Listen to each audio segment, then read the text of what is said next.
Praise the lord. ఈ మాటలు వింటున్న దేవుని ప్రజలారా, మిమ్మును ధైర్యపరచుటకు మీతోనే దేవుడు మాట్లాడుతున్నాడు. శ్రమలలో ఉన్నావా? చింతించకు. దేవుడు నిన్ను సమృద్ధికి నడిపించబోయే ముందు నీ జీవితంలో శ్రమలనే నిప్పులను దేవుడు నీకు అనుమతిస్తాడు.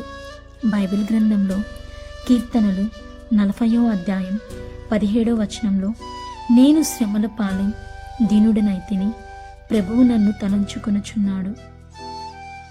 ఈ వాక్యాన్ని మీరు గమనించినట్లయితే, శ్రమల పాలై నశించితిని అని అనలా, దీనుడనైతిని అని అన్నాడు. శ్రమలలో నీకు దీనత్వం వచ్చింది. నువ్వు దీనుడుగా దీనురాలుగా ఉన్నప్పుడు ప్రభువు నిన్ను తలంచుకుంటాడు. అన్యులకి శ్రమలు వస్తాయి, మనకి వస్తాయి. మనకొచ్చే శ్రమలు నాశనానికి కాదు, ఆశీర్వాదానికే. మరో రకంగా చెప్పాలి అంటే, ఒక వ్యక్తి కన్నీటి ప్రార్థనా జీవితం కానీ, తగ్గింపు కానీ, దేవుని మీద ఆధారపడే జీవితం కానీ, దేవుని వాక్యానికి లోబడే జీవితం కానీ, ఇవన్నీ మనకి నేర్పేది ఏదో తెలుసా? శ్రమలే. కాబట్టి శ్రమలు వచ్చినప్పుడు కృంగిపోవద్దు. శ్రమలు వచ్చాయి అంటే ఆయన దృష్టిలో నీవున్నావని మరిచిపోవద్దు.